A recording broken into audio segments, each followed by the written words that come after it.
Baik, Bapak Ibu Saudara yang terkasih dalam Tuhan Yesus, Shalom. Seberapa dari kita yang hari ini menikmati kasih Tuhan boleh lambaikan tangan sekali lagi dan beri kemuliaan buat Tuhan kita. Kita bersyukur kasih setia Tuhan tidak pernah berkesudahan bagi setiap kita saudara. Amin. Mari sore hari ini kita mau datang kepada Tuhan, kita mau berserah diri kepada Tuhan, kita mau mencari wajah Tuhan. Mari kita tundukkan kepala, kita asarkan hati kita untuk berdoa. Terima kasih Tuhan Yesus, terima kasih Bapa. Selamat sore Tuhan kami. Sore hari ini kami boleh ada di tempat ini karena kasih setia Tuhan buat kehidupan kita ya Bapa. Bapa, kami percaya Tuhan kami boleh ada di tempat ini bukan karena suatu kebetulan Tuhan, tapi Roh Tuhan yang tuntun kami ke tempat ini untuk mencari wajah Tuhan, mencari hadirat Tuhan. Inilah kerinduan kami kepadamu ya Bapa. Tuntun kami ya Bapa, biarlah roh kami boleh seperti-Mu Tuhan, menyenangkan hati-Mu ya Bapa. Terima kasih Tuhan Yesus, kami serahkan sepanjang ibadah ke depan Tuhan. Setiap pujian penyembahan kami boleh menyenangkan hati Tuhan. Dalam nama Tuhan Yesus Kristus kami telah berdoa dan siap untuk menyembah-Mu. Haleluya. Amin. Saya undang jemaat Tuhan untuk kita bangkit berdiri. Kita mau angkat satu pujian yang menyatakan betapa hebat dan betapa kuat. Haleluya.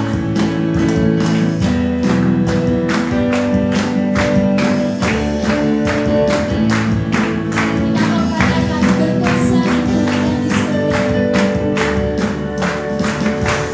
Berkuasa di bumi surga. Berkata, berkata dalam kemuliaan.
bahwa Allah Roh Kudus menyertai sepanjang kehidupan kami.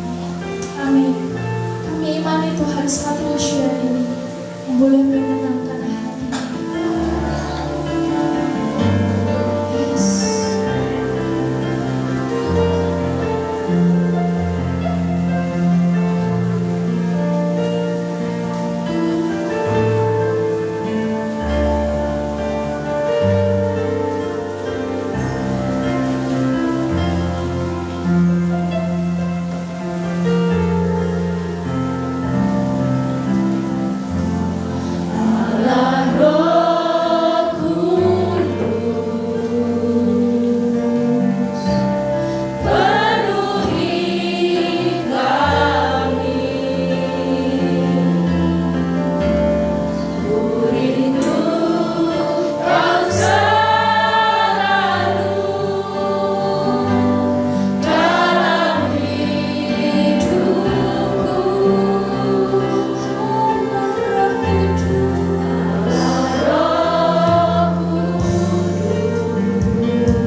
kami ucapan syukur kami, penyembahan kami menjadi persembahan yang indah di hadapan Allah.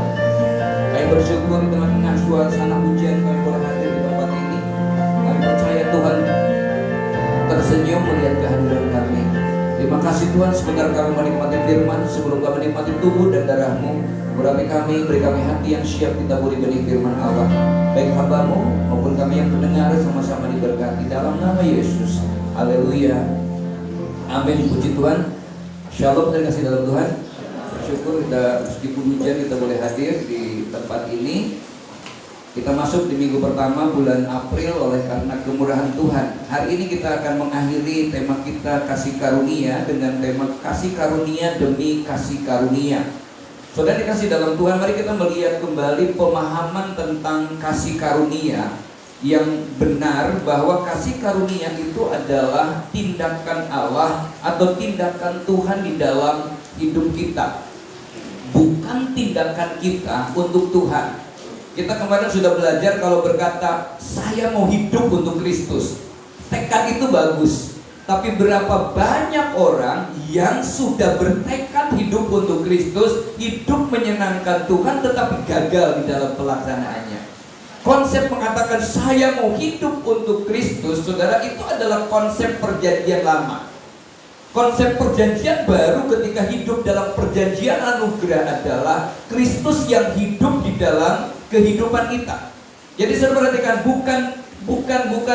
bukan tindakan kita untuk Tuhan, tetapi kalau kita belajar dalam konsep perjanjian kasih karunia adalah perjanjian di mana Yesus yang berkarya di dalam hidup kita, Dia yang mengerjakan di dalam hidup kita dengan memakai apa yang kita miliki di dalam kehidupan ini.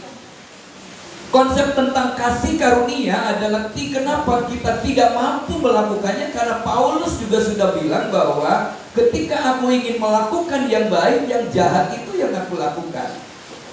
Yesus pernah bilang juga, roh itu penurut tetapi daging itu lemah. Makanya wajar kalau orang itu mau terus untuk Tuhan kok gagal terus ya. Saudara dikasih dalam Tuhan, kenapa? Karena dalam konsep perjanjian baru, Tuhan menjadikan tubuh kita itu menjadi bait Allah. Allah dwell in, Allah tinggal diam di dalam hidup kita. Jadi, dalam konsep kasih karunia, tidak ada apapun yang perlu dan yang dapat kita lakukan supaya Tuhan berkenan kepada kita dan supaya Tuhan berbuat sesuatu untuk kita. Kalau konsep perjanjian lama adalah bahwa kalau kita taat kepada Tuhan, maka semua berkat ini akan datang kepadamu. Kalau kita nggak taat kepada Tuhan, maka semua kutuk ini akan datang kepadamu. Makanya banyak jemaat yang ditakuti oleh kutuk itu. Tetapi dalam konteks perjanjian baru, ayat yang menjadikan tema besar seluruh isi Alkitab itu adalah karena begitu besar kasih Allah akan dunia ini, sehingga Ia sudah mengaruniakan anaknya yang tunggal, supaya kita tidak binasa melainkan beroleh hidup yang kekal. Perhatikan konsep keselamatan dalam perjanjian baru karena kasih Tuhan kepada kita. Dengan kata lain, sama sekali tidak bisa menyogok Tuhan di dalam hidup ini. Ada orang yang bilang, kenapa Anda melakukan ini? Supaya saya diberkati. Kenapa Anda ibadah? Supaya saya diberkati. Untuk apa kita puasa? Supaya saya diberkati. Apakah itu salah? Yes, tidak salah. Cuma permasalahannya menjadi kurang benar. Kenapa? Diberkati atau tidak diberkati, saudara perhatikan, dalam konsep firman Tuhan tidak ada istilah nggak diberkati. Kenapa? Sebab ketika kita ada di dalam Tuhan, kata firman Tuhan jelas bahwa Tuhan menetapkan masa depan yang penuh dengan pengharapan. Puasa yang kita lakukan itu adalah yang benar, itu bukan hanya sekedar lapar dan minum, tetapi membebaskan yang terbelenggu. Hidup kita menjadi bermanfaat bagaimana kita menyenangkan Tuhan. Dan kalau Tuhan senang dengan apa yang kita kerjakan, Tuhan pasti memberkati kehidupan kita. Ini konsepnya. Jadi gak ada sesuatu yang bisa menyogok Tuhan supaya kita bisa diselamatkan, supaya Tuhan bertindak lebih atas kita. Ayo kita belajar merenungkan ini sebelum kita menikmati Jumat Agung yang akan datang. puncak di mana Yesus memang membuktikan bahwa dia datang ke dunia untuk mati di atas kayu salib. Nah, apa yang bisa kita lakukan ialah kita mengalir bersama dengan Tuhan dan membiarkan Tuhan bertindak di dalam kehidupan kita. Menjadikan tubuh kita menjadi bait Roh Kudus, lalu Tuhan yang akan menuntun kita, sebab Roh Kudus pasti akan menuntun kita melakukan segala sesuatu yang berkenan kepada Tuhan. Nah, saudara dikasih dalam Tuhan, hari ini, next ya. Hari ini, saudara, di seri yang terakhir sebelum kita menyambut Minggu Paskah, Jumat Agung dan Kebangkitan Tuhan, mari kita mau belajar dari Yohanes pasal 1 ayat yang ke-16. Kita baca bersama-sama 2-3. Karena dari kepenuhannya kita semua telah menerima kasih karunia demi kasih karunia. Ada pujian dalam kidung jemaat, coba hitung berkatmu satu-satu. Ada yang bisa menghitungnya? Tidak ada kan? Lalu kenapa kita suka kecewa dengan Tuhan? Kemarin saya kirim artikel tentang kecewa. Kenapa kita bisa kecewa kepada Tuhan? Karena fokus kita kepada seolah-olah yang kita hadapi hari itu. Kita tidak sadar bahwa setiap hari kita bisa melewati hari itu semua karena kasih karunia. Ada grace demi grace yang akan ada di dalam kehidupan kita. Nah, saudara, ada arti ayat ini sudah jelas, next ya. Arti ayat ini sudah jelas bahwa kasih karunia itu bukan satu hal yang terjadi pada waktu lampau. Ketika kita menerima Yesus, oh itu saya menikmati kasih karunia. Ketika orang membuka hati bagi Tuhan, lalu Tuhan mengampuni kita dan kita menikmati kelegaan, itu kita dapatkan kasih karunia. Tidak. Tetapi Tuhan mau bekerja di dalam kehidupan kita itu adalah sepanjang hari, di setiap hari kehidupan kita. Nah, kasih karunia itu akan terus berlanjut dalam kehidupan orang percaya dari hari ke hari dalam bentuk kasih karunia kepada kasih karunia. Apa kasih karunia? Pemberian dari yang superior kepada yang inferior. Kita yang tidak berdaya dimampukan Tuhan untuk kita bisa memiliki, bisa mampu mengatasi setiap apa yang kita hadapi. Dengan kata lain ialah bahwa saudara perhatikan, hidup di dalam kasih karunia. Mari kita baca bersama-sama 2-3. Hidup di dalam kasih karunia adalah hidup yang dimulai, dijalankan, dan diakhiri dengan kasih karunia. Ini adalah konsep kasih karunia. Jadi kita mengawalinya menerima Yesus dan diselamatkan itu karena kasih karunia. Lalu kita menjalani hari lepas hari itu karena kasih karunia. Lalu kemudian nanti mengakhiri, ketika kita akhir dari hidup ini, kita akan menikmati finishing well itu juga karena kasih karunia. Ini adalah satu keindahan di dalam hidup kita. Saudara, di tengah-tengah kesibukan saya tidak mengurus NIDN Jampung itu sejak 2016. Satu, karena berpikir saya sudah tua, buat apalah ngurus itu. Yang kedua, waktunya yang tidak ada ya. Di samping saya harus ngajar, saya juga mengurus organisasi, saya ikut kegiatan di luar. Sampai kemarin diminta pengabdian masyarakat itu dikembalikan. Kenapa? Pengabdian masyarakatnya terlalu banyak ya. Yang lain kekurangan, saya terlalu banyak. Saudara, sudah sekian lama saya tidak ngurus. Kenapa? Termasuk buku yang dibagi setiap Natal itu tidak ada satupun yang dicatatkan atau diterdaftarkan di NIDN. Kenapa? Yang penting jemaat dibagi, saya dapat hikmatnya dari Tuhan gratis, jadi bagi gratis begitu aja. Ternyata itu juga dibutuhkan untuk satu kali, bahwa itu perlu dicatatkan untuk menjadi legasi, menjadi warisan bagi Tirta Kencana di generasi yang akan datang. Saudara dikasih dalam Tuhan, saya tidak mengurus, tetapi perhatikan kasih karunia Allah itu begitu luar biasa.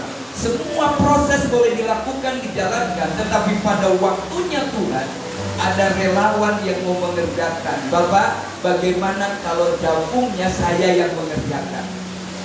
Dan sekarang sudah mulai proses.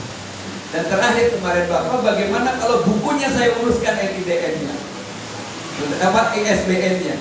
Dan ternyata 1 hari dimasukkan, malamnya 1 sudah masuk. Yang ketiga baru sedang proses masuk lagi. Dari catat keluar ITMB-nya. Dan yang kelima kemarin saya berkirim lagi, itu juga persiapan masuk lagi. Ini kasih karunia loh. Kenapa? Saya tidak mampu lagi untuk mengerjakannya. Tetapi Tuhan memampukan saya, bukan saya yang bekerja. Tapi Allah turut bekerja dalam segala perkara untuk mendatangkan kebaikan bagi orang yang mengasihi Tuhan. Nah, pertanyaannya adalah bagaimana caranya kita mengalami grace upon grace ini? Mengalami kasih karunia demi kasih karunia di dalam kehidupan kita. Ini yang kadang-kadang kita tidak bisa memahaminya. Kenapa? Tuhan sudah siapkan, tapi kita nggak bisa menikmatinya. Saudara dikasih dalam Tuhan, yang pertama, kita harus mengenal siapakah Yesus. Saudara, jangan kita hanya bertanya siapakah aku ini Tuhan. Ya, kita nggak bisa mengenal siapa Tuhan. Kalau orang nggak mengenal siapa Tuhan, maka kita nggak akan bisa memuliakan Tuhan. Sehingga kita hanya bisa berkata bangga di hadapan orang, kesaksian orang lain. Tapi untuk diri sendiri dia bilang, Allah kita heran dan besar, katanya. Allah yang heranlah, katanya. Allah yang cinta kita semua, katanya. Berkati dengan limpah, katanya. Allah kita heran. Allah kita heran, katanya. Hanya katanya saja. Tapi kita nggak bisa menikmatinya. Nah, saudara dikasih dalam Tuhan, Alkitab sudah mencatat tentang siapakah Yesus. Ada begitu banyak penjelasan yang menjelaskan siapakah Yesus, Allah yang kita sembah. Ada banyak orang Kristen terjebak dengan pertanyaan sebenarnya Yesus itu Allah atau tidak. Hanya ditanya mana bukti Alkitab bahwa Yesus itu adalah Allah yang layak disembah, itu sudah stres, bingung. Makanya betapa pentingnya ikut PA besok. Kita akan belajar bagaimana tentang pengertian siapakah Allah, apakah itu Alkitab, apakah itu dosa, siapakah manusia, dan siapakah Tuhan Yesus. Nanti kasih dalam Tuhan, Alkitab mencatat satu contoh bahwa Yesus itu adalah oknum kedua dari Allah Tritunggal. Loh, kalau begitu Allahnya 3 dong? Tidak, Allahnya 1. Alkitab dengan jelas menyebutkan Shema Yisrael, Yahweh Elohim, Yahweh Ehad. Dengar orang Israel, Tuhan itu Allah dan Tuhan itu Esa.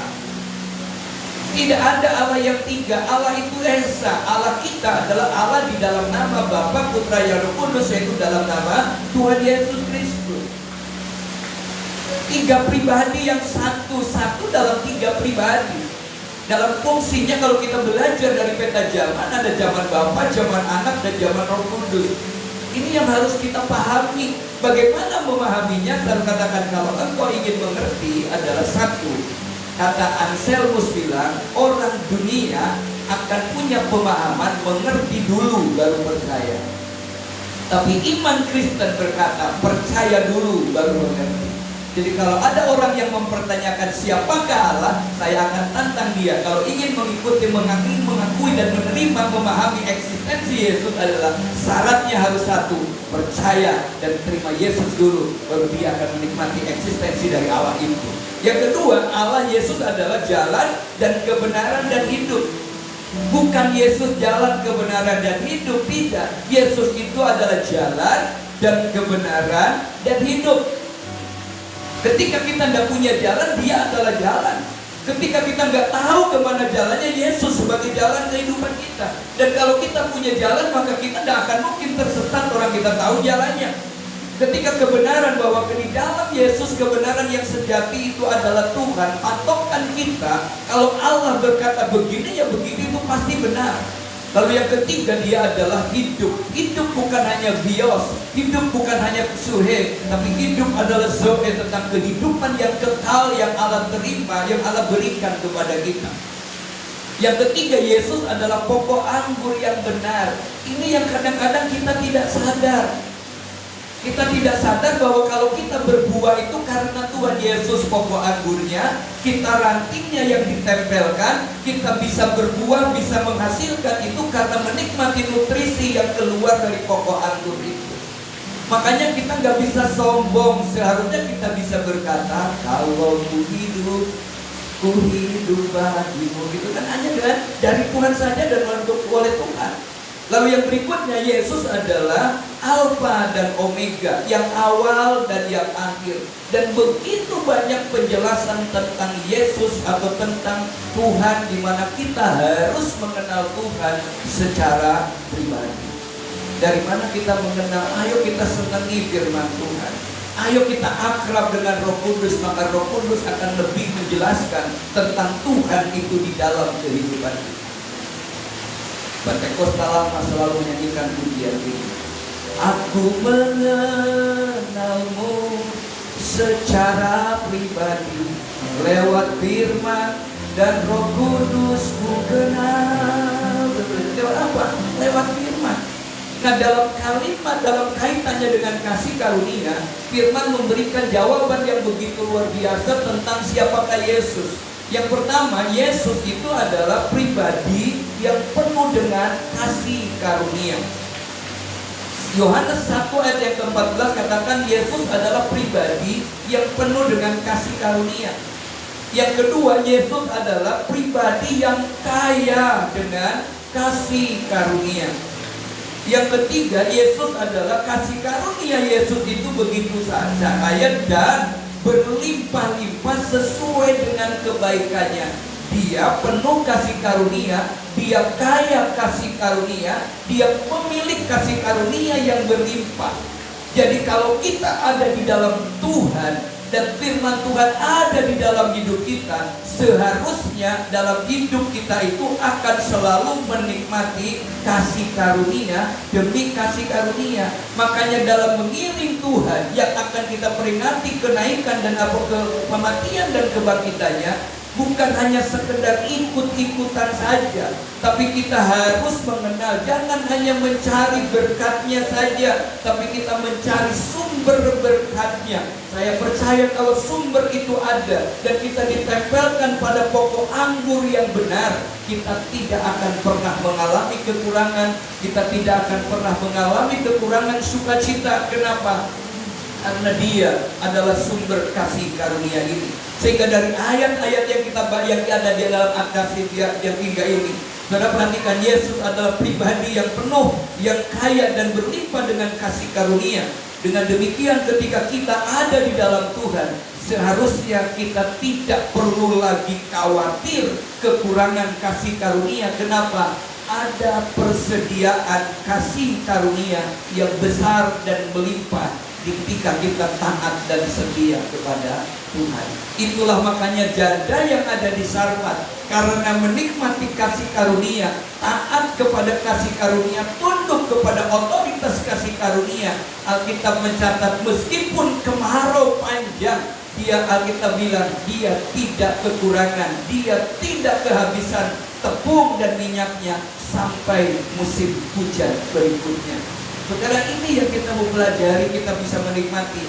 Ciri orang kenal Tuhan, maka kita tidak akan pernah kehilangan sukacita di dalam hidup ini. Mengapa? Sebab sumber sukacita, damai sejahtera yang melampaui segala akal akan memenuhi hati dan pikiran kita ketika Roh Kudus tinggal diam di dalam hidup kita. Jadi sebenarnya ciri kenal Tuhan bukan dari aksesoris salibnya di mana-mana, rumahnya penuh salib di mana-mana, rumahnya penuh identitas kekristenan di mana-mana, tapi orang yang mengenal Tuhan akan kelihatan dari gaya hidup dan sikap hidup yang dipenuhi oleh kasih karunia. Kita bisa dilihat dari kehidupannya. Saudara dikasih dalam Tuhan, inilah makanya yang kedua setelah kita mengenal Tuhan, apalagi kita harus memiliki iman yang menjadi jalan masuk kepada kasih karunia. Tanpa iman itu tidak mungkin kita berkenan kepada Allah. Jangankan menerima kasih karunia, berkenan aja tidak. Untuk berkenan kepada Tuhan bukan dilihat dari penampilannya, dari cara berpakaiannya, tidak. Dari harta yang dimilikinya, tidak. Persembahan yang banyak yang diberikan banyak orang itu, Yesus justru melihatnya persembahan satu janda miskin yang hanya memberi 2 peser uang saja. Apakah Yesus memperlihatkan memuji dari persembahannya yang kecil? Tidak. Tapi Yesus lebih memuji dari hati orang itu, bahwa janda yang miskin itu memberi dari semua yang dia miliki. Saudara perhatikan di sini. Kenapa? Dasarnya itu adalah iman. Alkitab sudah menjelaskan apa itu iman. Iman itu adalah dasar dari segala sesuatu yang kita harapkan. Kita berharap apa, saudara? Kita mengharapkan sesuatu. Nah, orang yang punya mengharapkan sesuatu pasti akan, ketika dia punya iman, Yesus menggambarkannya iman itu seperti apa? Seperti orang yang menanam padi, contohnya seperti petani. Kalau kita melihat seorang petani, begitu sudah tandur tanam padi, mereka kirim makanan dan makan senang sekali syukuran. Kenapa? Saya sudah tandur selesai. Di benaknya petani itu bahwa kalau saya sudah tanam padi, sudah tandur, saya pasti akan panen padi. Makanya dia sudah syukuran walaupun 3 bulan kemudian dia baru menikmati panennya. Lalu iman adalah bukti dari segala sesuatu yang tidak kita lihat. Maka dia tidak diam ketika mengharapkannya. Dengan iman itulah dia pelihara, dia pupuk, dia siangi padinya, dia jaga betul sampai ketika melihat mulai padi menguning ini, pengharapannya semakin besar. Ini iman, ini pengharapan. Ketika kenal Tuhan maka kita punya iman. Orang yang bekerja jualan, kita nggak tahu siapa yang akan membeli pada hari itu. Nggak ada yang tahu hari ini jatah dia yang beli, hari ini besok, nggak bisa. Orang jualan itu bukan dasaran saja dengan yakin kalau saya jualan pasti Tuhan kirim berkat. Itu iman. Saudara dikasih di dalam Tuhan, perhatikan di sini, untuk bisa masuk ke dalam kasih karunia yang melimpah dibutuhkan iman. Iman yang seperti apa? Roma pasal 5 ayat yang kedua berkata, oleh Dia kita juga beroleh jalan masuk oleh iman kepada kasih karunia ini. Oleh Yesus, Yesus sudah kerjakan itu. Waktu Yesus mati di kayu salib, tabir bait Allah terbelah menjadi 2. Setiap orang bisa datang kepada hadirat Tuhan dan menikmati hadirat itu. Tetapi itu bisa mungkin terjadi ketika kita memiliki iman itu. Dan orang yang punya iman pasti dia gak akan putus pengharapan. Dia akan dengan tegak menghadap ke depan dengan keyakinan bahwa dia pasti mendapatkan apa yang Tuhan janjikan. Saudara yang dikasih di dalam Tuhan, oleh iman kepada kasih karunia ini, iman bagaimana yang dimaksud dalam ayat ini? Saudara dikasih dalam Tuhan, mari kita mau belajar kepada seorang perempuan yang ada di Sidon. Nah, saudara yang dikasih dalam Tuhan, Yesus menyebutkan ada seorang wanita namanya wanita Kanani, wanita Kanaan. Alkitab itu luar biasa, selalu menyebut identitas. Kenapa sih? Apakah di Yerusalem tidak ada wanita sejenis? Ya kan? Kenapa disebut wanita Kanaan? Kenapa disebut perempuan Samaria yang didatangi Yesus? Karena banyak orang menilai iman, menilai tingkat kerohaniannya adalah dari blek-bleknya, gitu kan? Dari yang kelihatan matanya. Oh, dia pasti imannya besar. Maka kalau doa dia, doanya pasti seseplang. Bukan orangnya. Wah, doanya enak banget didengar, ini pasti seseplang. Tidak. Sebab bukan doa yang benar yang didengar oleh Tuhan. Yang didengar Tuhan itu adalah doa orang benar. Coba di sini siapa orang benar di sini? Menurut kita, yang layak untuk melihat lebih dekat dengan Tuhan siapa? Orang melihat yang baik pada dia yang pakai jas, belum tentu. Semua yang di sini kita bisa melihat. Kalau kita melihat pujian saja, Mbah Prapto tuh pujiannya lebih meriah banget kok. Ayo, kalau lihat Simba kalau pujian, iya kan? Yang lain pulang di semangat. Saudara perhatikan, kita melihat di sini. Nah, saudara yang dikasih dalam Tuhan, wanita itu punya masalah. Dijelaskan di situ, Yesus juga memberikan contoh. Waktu selesai khotbah di bukit, ribuan orang hadir mendengar khotbah Yesus di bukit. Orang Farisi hadir, orang Saduki hadir, ahli Taurat hadir, murid-murid ada di situ. Tapi begitu selesai Yesus khotbah, yang paling pertama kali dikunjungi oleh Yesus adalah orang yang sakit kusta. Orang yang sakit kusta itu adalah orang yang datang ke situ sembunyi. Kenapa? Sebab kalau bertemu dengan orang dia najis. Kalau bertemu dengan orang dari jauh sudah berkata kusta. Dia sudah menilai dirinya jelek. Dia sudah menilai dirinya buruk. Dia sudah menilai dirinya gagal. Dia sudah menilai dirinya tidak layak. Makanya dia bilang kepada Yesus, kalau engkau mau, engkau bisa menyembuhkan aku. Kenapa? Karena dia minder. Jangan-jangan Yesus gak mau. Yesus bilang, katamu kalau engkau mau, aku mau, sembuh dia. Kenapa Yesus tidak melihat orang-orang? Yesus lebih melihat kepada hati yang benar-benar membutuhkan Tuhan di dalam hidupnya. Dia sembuh tanpa dijamah Yesus. Dia sembuh tanpa Yesus menyentuh hidupnya. Yesus sanggup melakukan segala perkara dengan begitu luar biasa. Kenapa? Karena kasih karunia Tuhan melimpah di dalam hidup kita. Saudara dikasih dalam Tuhan, wanita Kanani ini datang kepada Tuhan. Apa yang dikerjakan oleh Tuhan? Pertama, Yesus bilang, Alkitab bilang Yesus diam. Dia sudah teriak-teriak Yesus anak Daud, tapi Yesus diam. Berapa banyak orang yang kalau sudah berdoa panggil nama Yesus ditentukan berapa harinya, berapa bulannya, lalu bosan. Iya kan? Begitu sudah berdoa nggak dijawab-jawab, begitu hidupnya jatuh bangun, dia sudah mulai bosan. Mungkin Tuhan mulai bosan melihat tingkah kita, gitu kan? Seolah-olah kita ini tidak layak menilai kita. Lalu yang kedua, karena dia teriak-teriak, murid-murid Yesus yang lain mulai ribut. Orang yang paling rohani, yang dekat dengan Tuhan malah jadi penghambat orang mau datang kepada Tuhan. Bukankah kita sering berkata, kau saudaraku, kau sahabatku, tiada yang dapat memisahkan kita kan? Kita ini saudara di dalam Tuhan. Kita ini seperti satu tubuh di dalam Tuhan. Dan kita ini adalah bagian dari tubuhnya. Saudara, tapi kita kadang-kadang egois. Tapi kalau kita belajar dari tubuh ini, ketika hidung saya gatal dan tangan refleksi, tentunya refleks mau menggaruk hidung. Belum pernah saya sekalipun sampai usia 57 ini, waktu hidung gatal, tangan saya mogok, nggak mau garuk.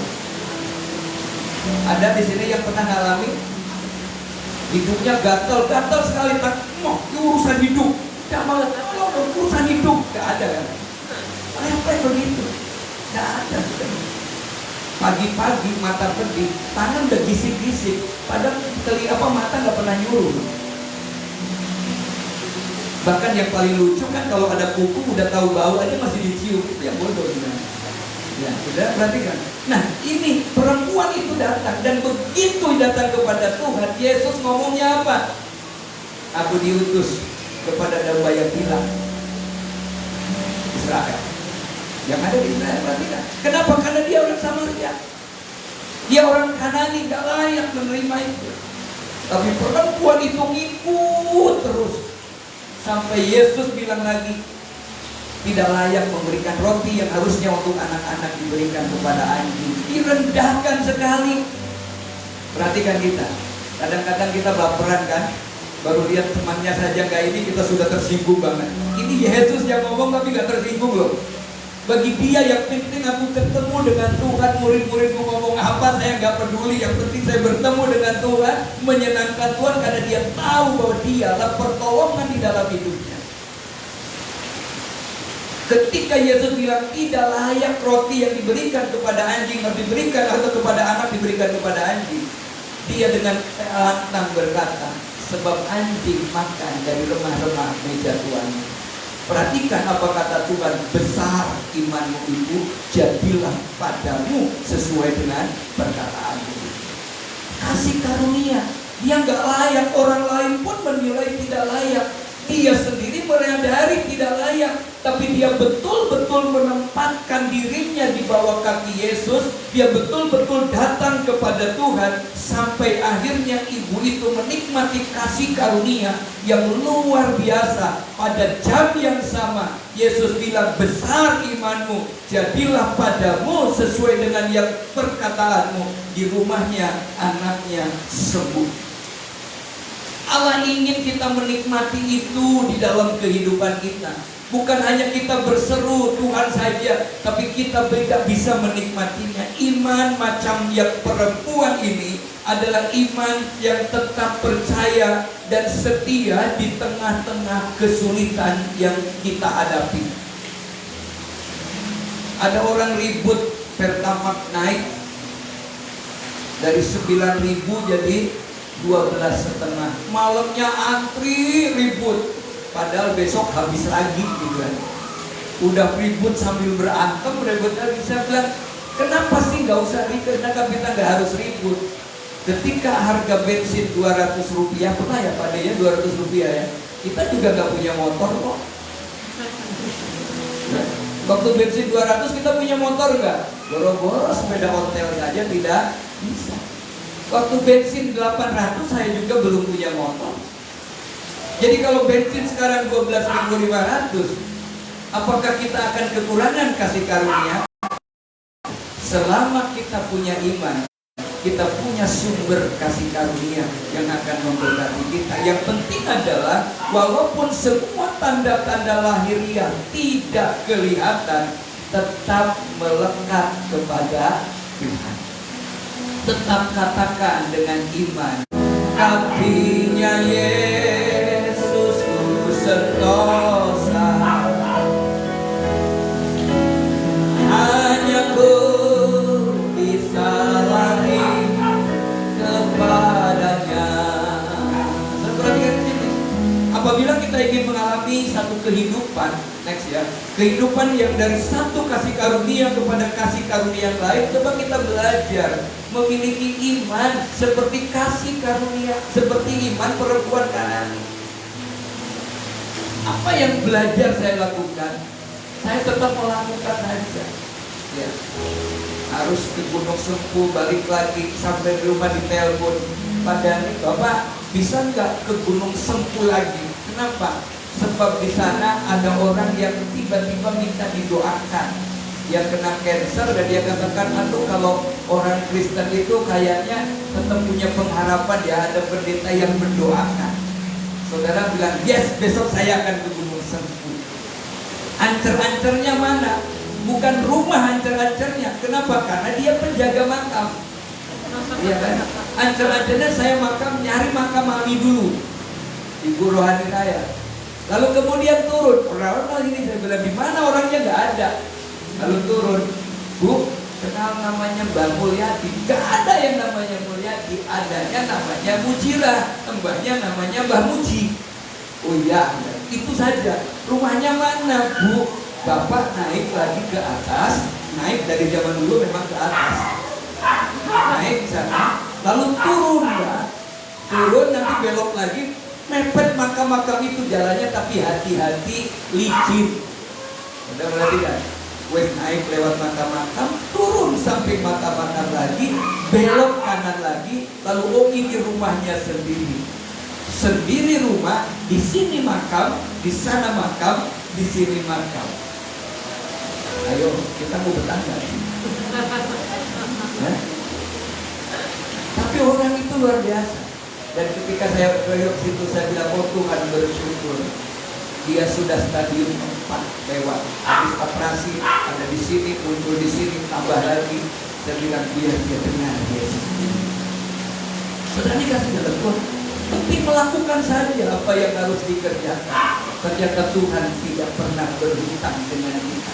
Waktunya apa yang saya butuhkan dan tidak bisa mengerjakan karena gaptek, Tuhan kirimkan kasih karunia-Nya lewat orang yang mampu dan mau menolong saya. Kalau yang mampu banyak, tapi yang mau menolong itu kan yang sulit. Tapi ini mampu dan mau menolong. Itulah makanya Daud pernah bilang, aku melayangkan mataku ke gunung-gunung. Dari mana datangnya pertolongan? Pertolonganku ialah datang dari Tuhan seru sekalian alam. Permasalahannya, kita mau taat nggak? Jangan-jangan kita terlalu banyak alasan untuk kemudian mau setia kepada Tuhan. Tapi hari ini saya melihat bersyukur banget, hujan deras kita boleh ada di tempat ini. Tepuk tangan bagi kita semua. Saudara kasih dalam Tuhan, ayat pegangan kita dari Roma pasal 8 ayat 32. Ayo kita baca Roma 8 ayat yang ke-32. Kita akan membaca pelan-pelan ini sebagai confession the word of God.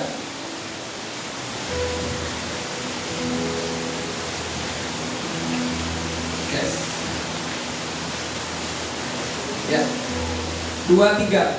Ia yang tidak menyayangkan anaknya sendiri, tetapi yang menyerahkannya bagi kita semua, bagaimanakah mungkin ia tidak mengaruniakan segala sesuatu kepada kita bersama-sama dengan Dia. Ayat ini coba kita baca pelan-pelan, kita hafalkan ayat ini dan perkatakan ayat ini, dan kita akan melihat bahwa ada berkat yang besar yang Tuhan mau berikan kepada kita. Kenapa saudara? Ayat ini bilang, berkata ketika yang tidak menyayangkan anaknya sendiri, tetapi yang sudah menyerahkannya bagi kita. Ada pertanyaan besar, anaknya yang tunggal saja diserahkan bagi kita, bagaimana mungkin ia tidak menyerahkan segala sesuatu? Garis bawahi segala sesuatu. Segala sesuatu itu kan berarti semua yang kita butuhkan. Iya jawabannya. Kalau ada serba, toko serba ada. Begitu sampai ke sana mau beli gas, lalu gasnya tidak ada, maka kita akan bilang toko serba ada kecuali gas. Lalu besoknya lagi mau beli beras ke sana lagi dan berasnya tidak ada, maka kita akan bilang toko serba ada kecuali gas. Dan kalau besok lagi mau ke toko lagi yang ada sama hanya teh saja, maka bukan toko serba lagi, toko serba teh. Iya kan? Kenapa? Karena nggak ada, tapi Yesus katakan Dia serba ada. Segala sesuatu yang kita butuhkan ada di dalam Tuhan. Maka kita belajar kan, kita sering menyebutkan kan dengan iman, Yesus jawaban dalam hidupku, Yesus jawaban yang ku perlu, tapi pembaptis juru selamatku. Dia jawaban dari semua yang kita butuhkan. Mari kita belajar. Dan yang ketiga, kasih karunia demi kasih karunia harus menjadi pengalaman hidup kita di dalam Tuhan. Apabila kita sudah mengenal siapa Yesus, apabila kita sudah memiliki iman kepada Tuhan, berarti kita sudah siap menikmati grace ya dalam kehidupan kita. Kita sudah siap menikmati kasih karunia demi kasih karunia. Prosesnya bagaimana? Yesus di situ dijelaskan bahwa Yesus adalah pribadi yang penuh dengan kasih karunia. Ayat yang ke-16 bilang, karena dari kepenuhannya kita telah menerima kasih karunia demi kasih karunia. Nah, saudara dikasih dalam Tuhan, kalau kita melihat gambaran kasih karunia ini adalah seperti bendungan. Waduk Gajah Mungkur contohnya mungkin, atau bendungan-bendungan yang lain. Di Wonosari ada embung di tempat yang paling tinggi. Saudara dikasih dalam Tuhan, dan biasanya dalam bendungan itu pasti ada berikutnya adalah ada saluran air. Saluran air lalu di bawahnya ada turbin untuk memutar kemudian menjadi tenaga listrik. Lalu ada ada irigasi. Lalu akan muncul beberapa hal di sana. Dan akan memberikan kehidupan bukan hanya yang di hilir, tetapi yang di atas pun ternyata kita bisa menikmati dengan adanya taman air yang ada. Maka kemudian orang ada wisata ke sana. Kalau sudah ada wisata pasti ada pedagang. Kalau sudah ada pedagang pasti banyak orang yang menikmati berkat. Kalau sudah itu pemerintah juga mendapat pajak juga. Dari hulu sampai ke hilir diberkati oleh karena adanya bendungan itu. Nah saudara perhatikan, kalau Yesus itu adalah kasih karunia dan dia sumber kasih karunia, jangan ditutup, sebab kalau ditutup bisa jebol, gak berfungsi. Saudara perhatikan, perhatikan berkat yang dihasilkan karena bendungan itu. Ada aliran listrik yang membawa terang dan membawa keceriaan pada ribuan rumah. Meskipun mungkin Ayah Wonogiri yang dapat itu Sukoharjo, Klaten untuk airnya, tapi untuk kehidupannya kan orang Wonoginten juga bisa mendapatkan. Ada tambak, ada wisata, dan juga bisa listrik di sana. Saudara perhatikan, sistem irigasi membuat tanaman bisa dipanen pada waktunya. Taman rekreasi yang membawa nuansa kesegaran bisa kita dapatkan. Nah, saudara perhatikan di sini. Ini adalah berkat-berkat yang bisa diterima. Nah, kita menyadari kalau kemudian kita menganalogikan bahwa itu adalah gambaran dari Yesus yang kemudian berbagi kita. Yesus itu adalah bagaikan bendungan besar yang penuh dengan grace, penuh dengan kasih karunia, sehingga melimpah di dalam hidup kita, melimpah dalam kehidupan orang percaya dalam bentuk kasih karunia demi kasih karunia. Orang bukan hanya kita menikmatinya, tapi orang lain pun akan menikmati buah dari pengenalan kita akan Tuhan, iman kita kepada Tuhan, berkat kita dari Tuhan. Orang lain akan menikmatinya.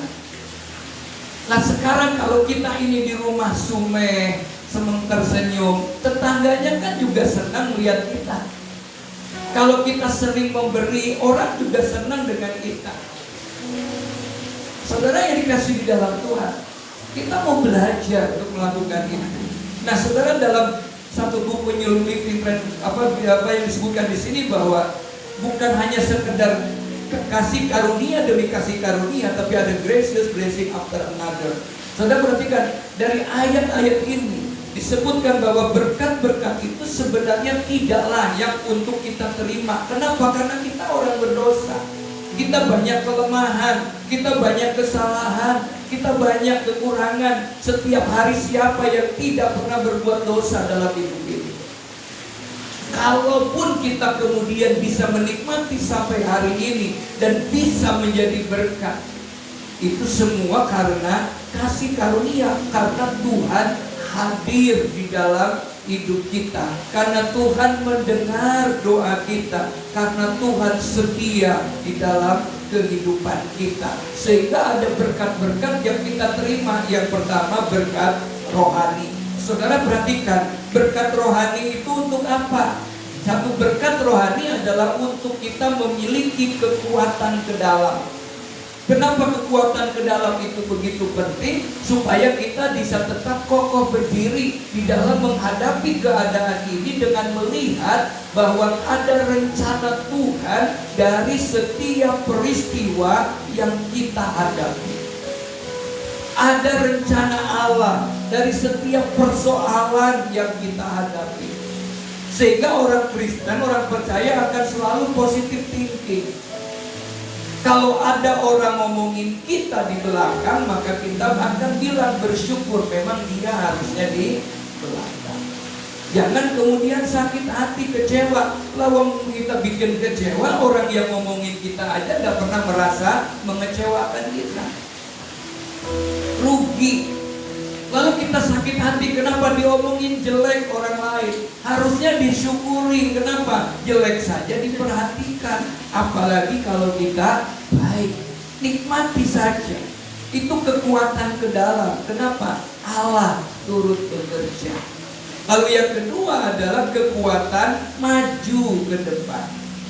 Artinya apa? Kita akan selalu optimis. Orang Kristen kalau ditanya nggak akan dia ke masa depannya. Hambora dong, sing penting wis mlaku wae. Awake dhewe dasar memang wis ditakdirkan begini. Saudara, kita tidak ada takdir miskin. Kalau kita dilahirkan dari orang yang sederhana, justru Tuhan ingin kita menjadi kesaksian. Kalau kita dilahirkan dengan posisi yang seperti apapun, Allah ingin kita punya kesaksian.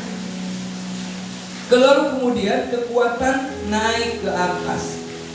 Artinya seperti Raja Wali yang terus terbang. Ada masalah, ada di atasnya. Kapal Nuh, perahu Nuh itu bukan berarti tidak ada goyangan. Tapi selama Nuh dan semua orang dan binatang ada di dalam perahu Nuh, dia tidak akan tenggelam. Memang jatuh goyang, tapi masih ada dalam koridor Tuhan. Sebab kata Tuhan, meskipun jatuh tidak akan dibiarkan sampai daratan. Petrus itu tenggelam, tapi tenggelamnya dia sudah dekat kepada Tuhan. Dia berjalan kepada Tuhan. Waktu tenggelam dia ada dalam jangkauan Tuhan. Makanya dia terangkat kembali. Lalu berikutnya adalah kekuatan akhirnya apa? Sampai tiba pada saat kita bertemu dengan Tuhan. Saudara, kita akan menyebutnya finishing well. Aku telah mengakhiri pertandingan yang baik. Aku telah mencapai garis akhir. Dan aku telah memelihara iman. Dan yang kedua, berkat-berkat jasmani. Nah, saudara perhatikan, kita tidak sadar kita bisa minum tiap hari itu karena anugerah. Siapa yang pernah merasakan begitu bangun pagi tiba-tiba sariawan, tidak bisa makan? Iya kan? Kalau kita masih bisa minum, bisa bangun pagi, bisa makan, kadang-kadang kita tidak menyadari itu anugerah. Semua sendi kita bisa digerakkan, itu karena anugerah. Kalau bangun tidur tenang aja susah kok. Ibu itu bangun tidur vertigo. Tolong, dunianya muter ke depan. Saya bilang, enggak Allah, dunianya tenang. Yang muterkan perasaannya, vertigo, saudara. Lalu saya keluar cari satu lagi supaya perempat. Obat ke apotek A24. Akhirnya begitu sudah perempat sembuh. Vertigo ya, vertigo. Muternya ke depan begini, bilang mau saya aman saja, lihat saya. Tapi tetap aja mutar karena tidak ada pengaruh. Saudara perhatikan, inilah maka kalau kita bisa bergerak, itu karena anugerah. Kalau kita bisa bicara, itu karena anugerah. Kita kadang nggak menyadari kenapa yang disebut kasih karunia itu, oh ini loh saya dapat ini kasih karunia ini, waduh ini kan udah biasa. Yang biasa itu anugerah. Buktinya ketika kita pegel saja kita tidak bisa apa-apa. Saudara, ini Tuhan berikan bagi kita. Dan yang berikutnya adalah berarti kalau kita belajar apa sih kata keselamatan? Dalam bahasa Yunani keselamatan itu menggunakan kata sozo, S-O-Z-O. Ini dipakai untuk keselamatan. Dan ini ternyata bukan hanya sekedar punya arti keselamatan. Saudara perhatikan, kata sozo itu artinya kesembuhan. Jadi ketika kita bisa menikmati kasih karunia keselamatan, berarti kita juga berhak untuk menerima kesembuhan. Ya. Kesembuhan dari apa saja? Saudara, kesembuhan kemudian kemakmuran. Berikutnya apa? Kebebasan dan kelepasan. Makanya kita punya tema Divine Breakthrough. Ada terobosan ilahi yang Allah bisa kerjakan di dalam hidup kita. Yakobus 5 ayat 14-15 menyebutkannya kata sozo itu adalah kesembuhan. Nah inilah berkat jasmani. Jelas saudara, kasih karunia datang kepada kita itu dalam satu paket istimewa, yaitu Tuhan siapkan bagi setiap orang yang mengasihi Dia. Dan yang terakhir adalah berkat relasional. Saudara kasih dalam Tuhan, kenapa ini berkat relasional menjadi penting? Kan kematian Yesus di kayu salib itu membuka akses untuk kita bisa datang kepada Tuhan. Dulu selalu perwakilan, maka sekarang ketika Yesus mati di kayu salib, setiap orang kita bisa memanggil Tuhan dengan panggilan ya Aba, ya Bapa. Ada akses khusus datang kepada Tuhan. Relasi dengan Allah dipulihkan, seharusnya relasi dengan sesama juga dipulihkan. Pak, saya sudah pulih Pak, tapi ingat nggak dengan saudara kita seiman, sudah pulih nggak?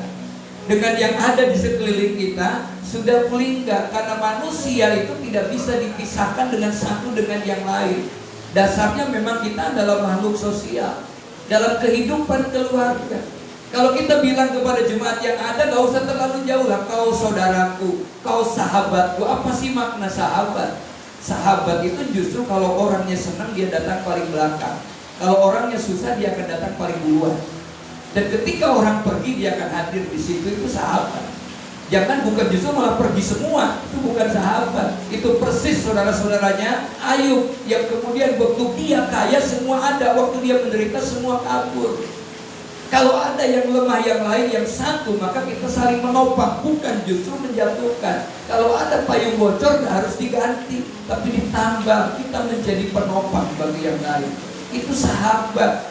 Sahabat adalah orang yang membuat orang menangis menjadi tertawa, dan orang yang membuat tertawa sambil mengenal Tuhan. Kita punya iman, kita juga akan menikmati berkat. Kita punya hubungan yang baik dengan sesama. Kalau kita punya hubungan yang baik dengan semua orang, maka uang itu bukan segalanya. Walaupun kita membutuhkan uang, tapi ketika saya pergi ke daerah Ngeplak, di pesawahan di sana, mau jajan apa, walaupun saya tidak punya uang karena nggak ada warung, tapi saya bertemu dengan datang ke sini, abang mampir uang. Kalaupun punya uang saya nggak bisa beli, orang nggak ada yang jual. Ternyata hubungan itu lebih penting dari segalanya, dan hubungan yang baik itu akan bisa terjadi ketika Yesus ada dalam hidup kita. Sebab apa? Yesus tidak pernah membedakan dengan siapa kita bergaul. Kenapa? Karena Tuhan adalah Tuhan bagi segala umat, tidak pilih-pilih. Nah, kita yang suka pilih. Tuhan Yesus berkati kita mendatang, kita menikmati perjamuan kudus, kita mau menikmati hadirat Tuhan. Kita bersyukur kepada Allah. Bapa, kami datang dan tunduk, kami sudah menikmati firman. Saatnya kami menikmati tubuh dan darah-Mu. Biarlah firman itu melekat di dalam hidup kami, berakar, bertumbuh, bahkan berbuah. Dan bila hari ini kami disempurnakan dengan tubuh dan darah-Mu, urapi kami, layakan kami untuk menikmatinya. Layakan hamba-Mu juga Tuhan yang melayani pada hari ini, dalam nama Yesus Kristus. Haleluya.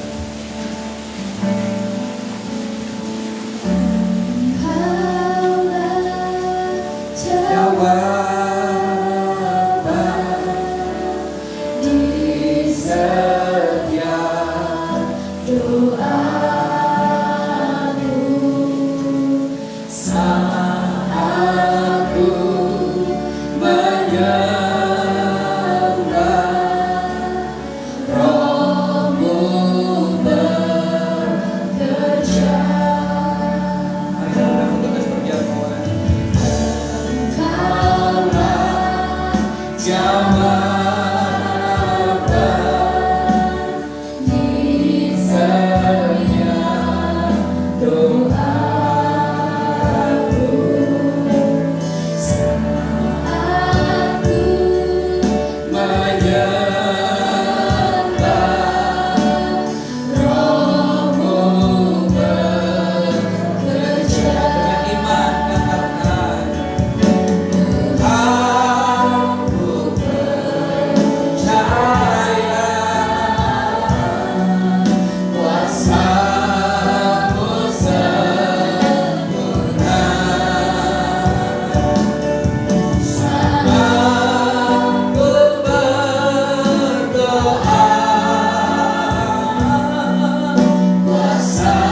kuasamu sempurna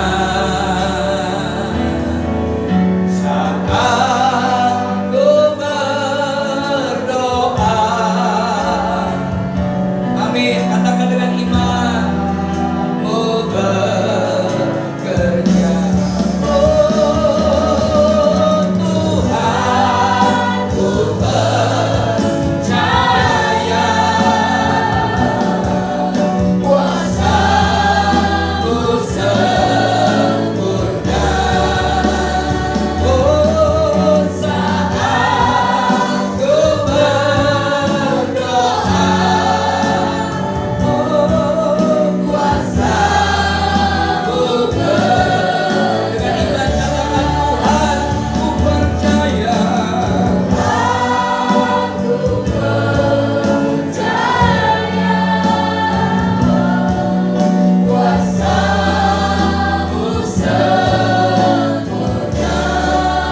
Ini iman kami Tuhan. Saat ku berdoa, kuasa-Mu bekerja. Saat ku berdoa, saat ku berdoa, kuasa-Mu sekali lagi katakan bersama-sama. Oh saat ku berdoa, kuasa-Mu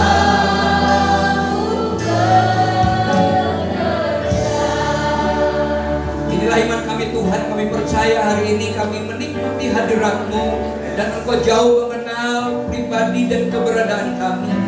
Kalau hari ini Tuhan, di semua yang hadir hari ini, bahkan yang menikmati live streaming, memiliki pergumulan-pergumulan di dalam kehidupannya, tumpangkan tangan-Mu atas kami Tuhan. Biarlah kasih karunia Allah mengalir di dalam kehidupan kami. Berkat rohani, berkat jasmani, berkat relasional itu menjadi bagian di dalam hidup kami hari lepas hari. Kami menikmati kasih karunia demi kasih karunia. Roti yang kami pegang adalah lambang dari tubuh Yesus yang dipecahkan. Ketika kami menikmatinya, kami sedang memperbaharui hubungan kami dengan Allah dan hubungan kami dengan sesama. Biarlah kami menggenapi firman-Mu Tuhan. Kalau Engkau tinggal di dalam aku dan firman-Ku tinggal di dalam kamu, mintalah apa saja yang kamu kehendaki, aku memberikannya kepadamu. Ini yang menjadi iman kami Tuhan. Sebelum kami memakannya, ampuni kami, sucikan kami Tuhan. Sebab apa yang telah kuteruskan kepadamu telah kuterima dari Tuhan, yaitu Tuhan Yesus pada malam waktu Ia diserahkan mengambil roti, dan sesudah itu Ia mengucap syukur atasnya. Ia memecah-mecahkannya dan berkata, inilah tubuhku yang diserahkan bagi kamu. Perbuatlah ini menjadi peringatan akan aku. Nikmati bersama dalam nama Yesus.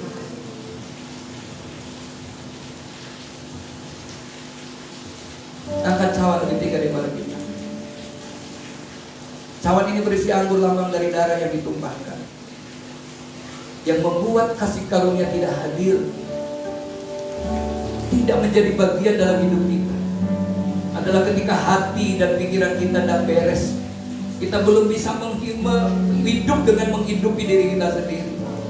Tapi biarlah lambang dari darah Yesus ini, darah yang akan kita minum ini, akan membebat hati dan pikiran kita, yang membuat Roh Kudus bertahta di dalam hati kita, dan kita menikmati damai sejahtera Allah yang melampaui segala akal. Darah Yesus yang menyembuhkan kita, darah Yesus yang memulihkan kehidupan kita, darah Yesus yang menjaga kita, melindungi kita dengan sempurna. Demikian juga yang mengambil cawan sesudah makan lalu berkata, cawan ini adalah perjanjian baru yang dimeteraikan oleh darahku. Perbuatlah ini setiap kali kamu meminumnya, menjadi peringatan akan aku. Nikmati bersama dalam nama Yesus. Haleluya Yesus. Hatiku percaya,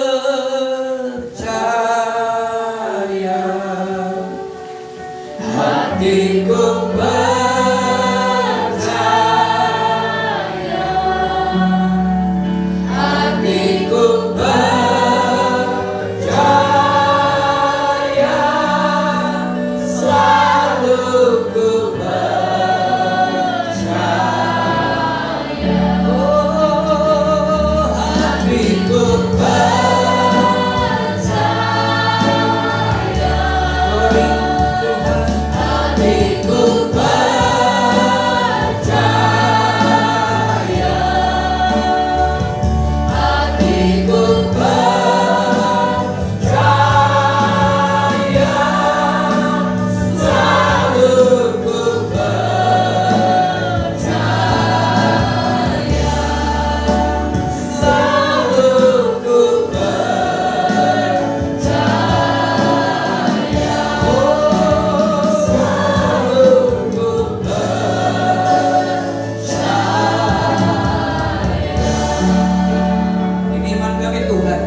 karunia menjadi bagian di dalam hidup kami. Kami tidak khawatir menghadapi hari yang mendatang, karena kami bersama dengan Tuhan cakap melakukan perkara yang besar. Terima kasih Tuhan.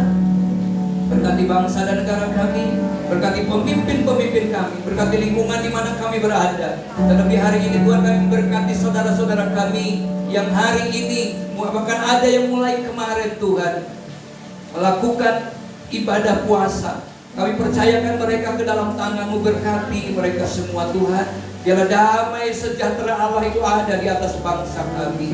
Kami melepaskan shalom bagi bangsa kami Tuhan. Terima kasih Tuhan, terpujilah nama-Mu.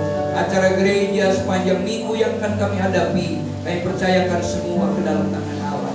Kalau kami nak berikan korban persembahan, kuduskan persembahan kami Tuhan, oleh kedatangan maupun persepuluhan menjadi persembahan yang berindah di hadapan Allah, berbau harum di hadapan Tuhan, dan kembalikan berlipat ganda. Terima kasih Tuhan, dalam nama Tuhan Yesus kami siap untuk diberkati. Angkat tangan kita bersama-sama. Tuhan berkati Engkau dan melindungi Engkau. Tuhan menyinari Engkau dengan wajahnya dan beri Engkau kasih karunia.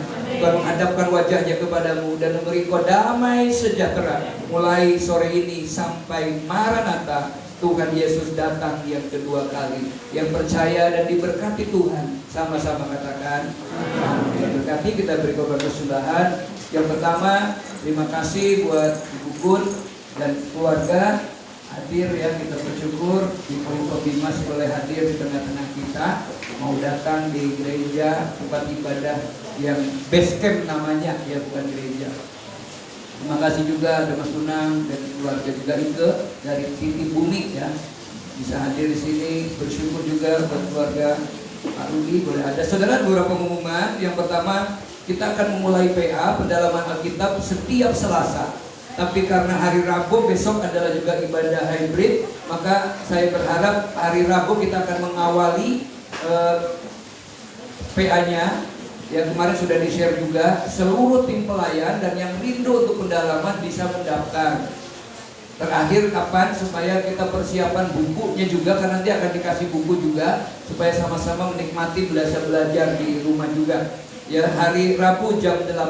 Tadinya kita mau pakai Zoom, tapi ternyata banyak yang mengusulkan kurang efektif juga kalau pakai Zoom. Kalau bisa udah on-site, kenapa tidak? Lalu hari Jumat 15 April kita ada ibadah perjamuan kudus pagi dan sore ya. Ibadah perjamuan kudus jam di Parangtritis, jadi kita 2 kali. Nah, kemudian Jumat 15 April jam 10.45, dari jam 9.45 sampai 10.45 atau 10 jam 11 ada pendalamannya untuk yang mau baptis. Dan jam 11 kita akan melaksanakan baptisan air. Untuk sorenya bisa ikut ibadah dengan perjamuan kudus perdana. Saudara yang habis dibaptis usia 12 ke atas bisa untuk baptis. Jadi yang belum baptis segera mendaftar. Ya, nanti datang di sini kita akan belajar ya. Ya, Gwen udah berapa tahun? Oh, baru 10, 2 tahun lagi ya. Kita belajar. Untuk yang belum baptis bisa hadir jam 9.45, ada pendalaman dulu. Kemudian hari berikutnya tanggal 17 April ada Paskah anak pagi dan Paskah umum sore. Ibadah digabung bersama dengan jemaat Parangtritis di tempat ini. Ya, kalau kalau namanya hari Natal biasanya kita yang iuran ya untuk persembahan. Kalau idul Adha, kalau idul Paskah, kita biasanya suka membawa apa yang bisa kita bawa, kita nikmati bersama. Dan 26 Mei ada kenaikan Tuhan, lalu 27 sampai dengan 4 Juni ada ibadah pekan Pentakosta. Doakan juga untuk persiapan saya karena bandaranya cukup jauh, tidak lagi di Magu, harus ke NIA, maka kemungkinan besar saya akan berangkat ke Gorontalo, Manado dan Sangir. Itu adalah berangkat tanggal 21 untuk ikut ibadah di Jakarta, karena berangkat dini hari Senin ke bandara supaya jam 8.10 sampai di Gorontalo. Sebab jam 9 adalah udah kunjungan penjara, jam 11 sudah seminar, lalu kemudian sorenya ada KKR, dan pagi baru berangkat ke Manado. Jadi ada cukup padat, sehingga doakan semuanya. Tuhan memberikan kepada saya proposal panitia untuk diberikan proposal diedarkan, tapi sampai hari ini saya tidak memberikan proposal karena kita belum pernah mengajukan proposal, bingung. Terus apa Abah? Saya doa saja gitu ya. Doa dan sudah bersyukur, ambil kas misi kita 1 juta ya Mas Andre. Lalu tadi dari para kritis juga dapat 1 juta lagi. Kita butuh 3 juta. Masih ada waktu 2 bulan. Tuhan pasti cukupkan. Tidak usah proposal, kita propose saja langsung kepada Tuhan saja. Doakan saja. Kita yakin Tuhan pasti memberikannya. Tuhan Yesus memberkati.